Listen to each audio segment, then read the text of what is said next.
Enfin, même les Congolais, même les Maliens, les Ivoiriens, même ils sont à 2 ou 3 jours commis. Et j'avais accepté, j'étais content. Et avec la personne qui m'avait fait les démarches, là, tout ça, là, c'était la galère.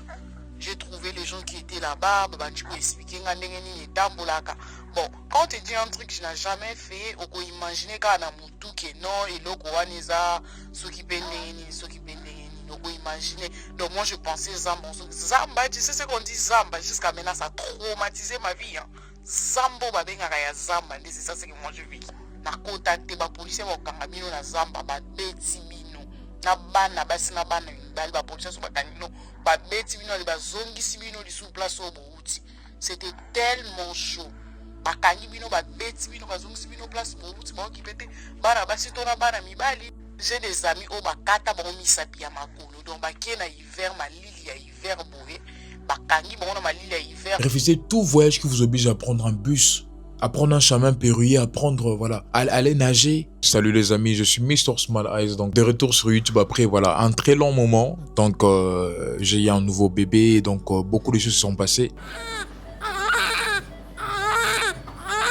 On est de retour pour une vidéo, comme vous l'avez si bien vu, sur un sujet très délicat.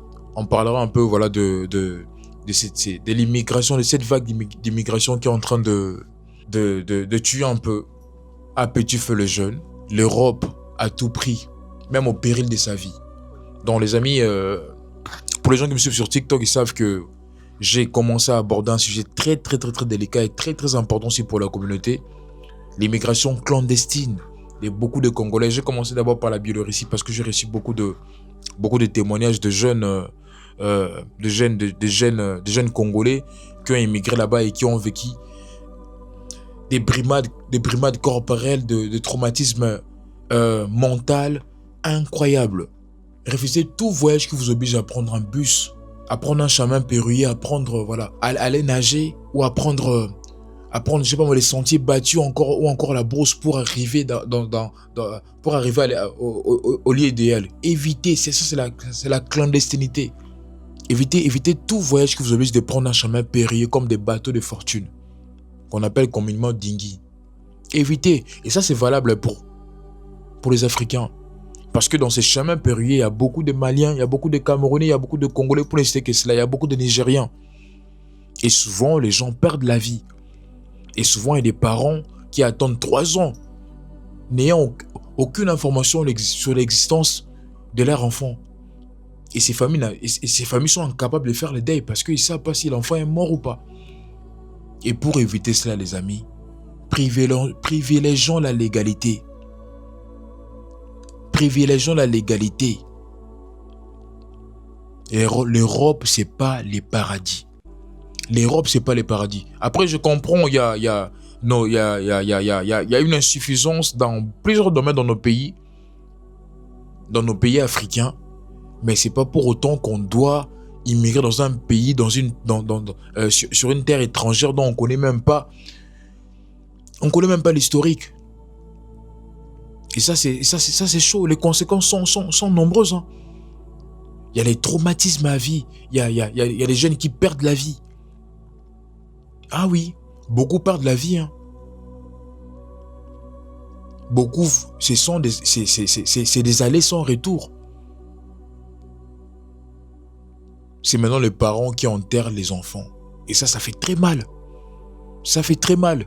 Et c'est à nous de dénoncer cette clandestinité. C'est à nous de dénoncer cela.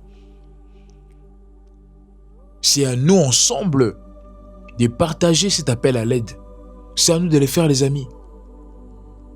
Et pour les gens qui viennent, hein, moi je vais partir en Europe, mais pour quel but? Faut savoir qu'un visa, c'est pas un titre de séjour. Si tu as un visa d'études, tu étudieras jusqu'à ce que tu vas obtenir ton diplôme. Et après, tu auras peut-être un titre de séjour. La clandestinité tue, les amis.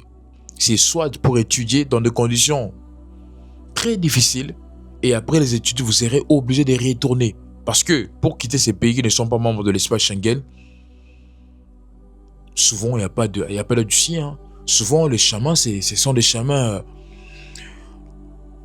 clandestins à éviter. À éviter parce que ce sont les chemins qui détruisent des familles, qui attristent des familles. Et il y a aussi des pays qui font partie de l'Union européenne, mais qui sont des pays qui sont connus comme voilà, des pays racistes, des pays... Voilà. Il y a des pays comme la Croatie. On le sait tous. Ça, c'est un secret de polichinelle. La Hongrie, c'est parmi les... La Hongrie, je pense, c'est les premiers pays en Europe anti-immigrants.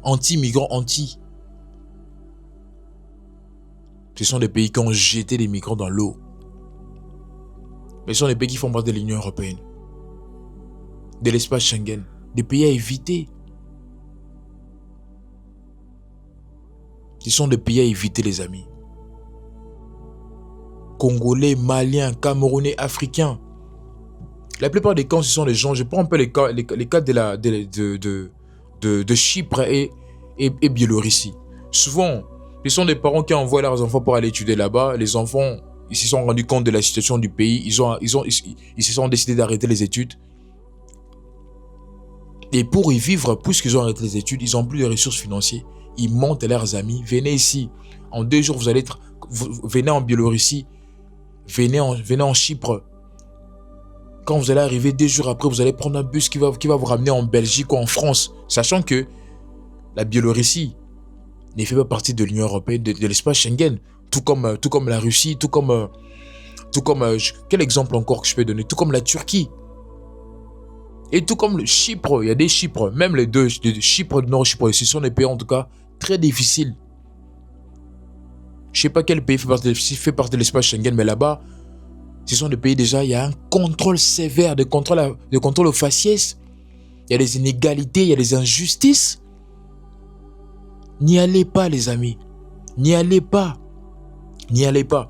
Tout voyage qui vous oblige de prendre un chemin périlleux comme des bateaux de fortune, la nage, la forêt ou une traversée nuptiale dans de bus ou voitures est dangereux. C'est ce qu'on appelle la clandestinité. À éviter. La clandestinité tue.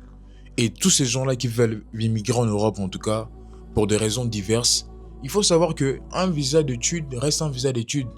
Le visa ne remplacera pas la carte de séjour. Hein. Ça, il faut le savoir. Qu'on se le dise, un visa d'études n'est pas une carte de résidence. Imaginez, vous venez par plusieurs chemins, souvent des chemins qu'on ne souhaitera à personne. Vous arrivez ici, vous allez encore subir des humiliations. Parce que voilà, demander l'asile aussi, c'est tout un processus. Hein. Ça prend du temps. Et des fois, ça tourne au vinaigre. N'oubliez pas les raisons pour lesquelles vous êtes parti.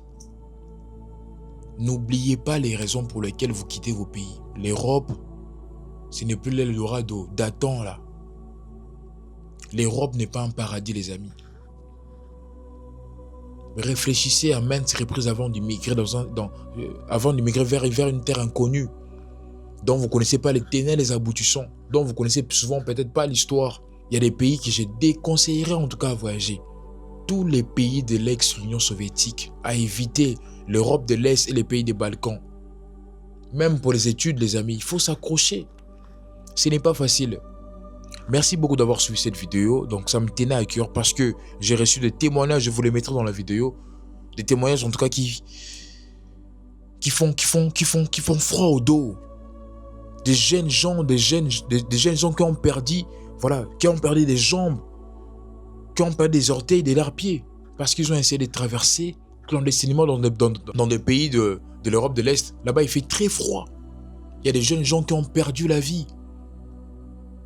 Il y a des familles qui sont en pleurs sans nouvelles pendant plus de 3 ans de leur enfant. Incapables de faire le deuil. Ils espèrent un miracle. Malheureusement, il y a des jeunes gens qui font de 2 ans à 3 ans de prison. 2 ans à 3 ans de prison, les amis. Et qui sortent, gloire à Dieu, mais pas indemnes, non. La prison bousille la tête. La prison sur un sol étranger d'un pays raciste. Quelle double peine, quelle tristesse, les amis. Épargnez vos parents de cela. Des parents irresponsables qui ne sont pas conscients des réalités, des vraies réalités dont fait face vos enfants. Et qui ont honte de vous dire, qui ont honte d'en parler. Je prends le courage d'en parler parce qu'il y a beaucoup de jeunes gens qui perdent la vie. Je suis en Belgique, hein. J'ai immigré légalement, gloire à Dieu. Je suis venu par regroupement familial. Mais ce que j'entends là, en tout cas, les amis, si on ne tire pas la sonnette d'alarme, les parents continueront à enterrer leur enfant. Et ça, c'est triste. Merci beaucoup d'avoir suivi cette vidéo. Et si cette vidéo vous a plu, les amis, n'hésitez pas de me laisser un commentaire et abonnez-vous. On se verra à la prochaine. Merci beaucoup. Mr. Small Eyes, votre frère. On est ensemble.